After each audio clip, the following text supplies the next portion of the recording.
So recently I watched through the original Mobile Suit Gundam Trilogy for the very first time and reviewed each of the 3 films on the channel. So that means today we're going to rank them from worst to best, but before I get into my ranking, I want to hear your ranking, so head on down to the comment section below and let me know. And while you're there, I'd really appreciate if you could leave a like on this video, subscribe if you're a fan of anime and Japanese gaming content. I want to see plenty more Gundam content within the future. We've got Witch from Mercury coverage going on at the moment, and in the future I do want to work my way through the Universal Century timeline and watch all the films and shows included within that, and talk about some other Gundam related stuff on the channel. But now let's dive into my ranking.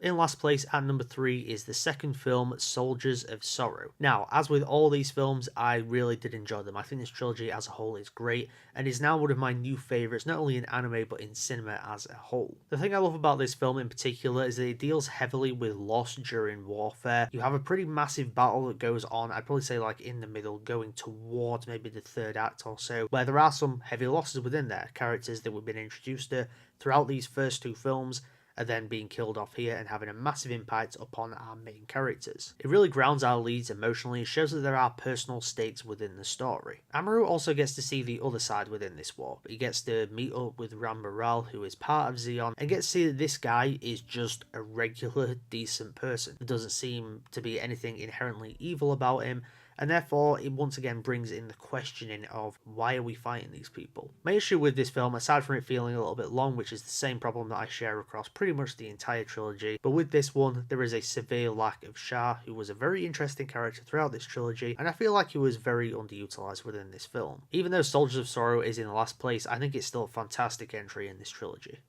Coming in second place is the original Mobile Suit Gundam, the very first film within this franchise, and it is an incredible introduction as a whole. Not only does it set up the world very well and the war that's going on, but it also just sets up the journey that we're about to go on with this group of characters who were basically just thrust into this situation where they don't really have any experience, and therefore it's just going to make for a great character arc for not only your lead, but also just the entire group. But of course, we've got to talk about Amaru, who is the lead of this story, and he gets some incredible character growth over the course of this film, going from a kid that, is obsessed with technology and just, tinkering with machinery and that, to almost becoming this seasoned soldier in a way that is kind of stripped of his humanity. Perhaps my favourite scene in the entire trilogy is when he's saying goodbye to his mother, and instead of hugging her, he salutes her, which shows this turn that he's had throughout the film, where now he's consumed by this war. It's tragic to see, but it shows that this character has gone through some shit, and he's going to go through a hell of a lot more.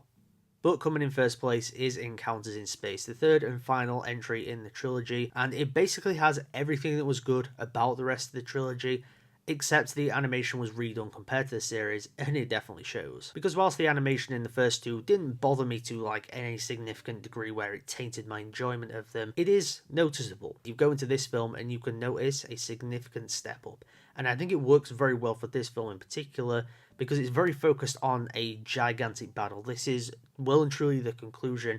It feels epic in scale, and to me it felt like the anime equivalent to some of the great trilogy enders such as Return of the Jedi and Return of the King. Everything you want in a great ending is here. It concludes the overall story, satisfying endings for characters whilst leaving it open for more, and like I said, it's epic in scale. It's a gigantic space battle, and it is really glorious to behold. To me, this film is really the pinnacle of what makes Gundam an iconic and beloved franchise. But that was my ranking of the original Mobile Suit Gundam trilogy. Before I get out of here, I'd really appreciate if you could leave a like on this video and subscribe if you're a fan of anime and Japanese gaming. If you want to see more Gundam content in the future, just let me know down in the comment section below what you would like to see. Like I said earlier, I am continuing to cover Mobile Suit Gundam, The Witch from Mercury. That is the brand new series that has just started, and we will have the second episode coming up later this week. Above all else, though, I want to hear your ranking of this trilogy. Head on down to the comment section below and let me know. Is it the same as mine? Is it completely different? There's only so many different directions you can go in because there are only 3 films in total. But if you also want to include some of the other Universal Century films in here, such as Shah's Counterattack, feel free to do that as well, because whilst I have not seen that film, I just want to see some awesome Gundam rankings. But as always, thank you so much for tuning into mchat today, and I'll see you all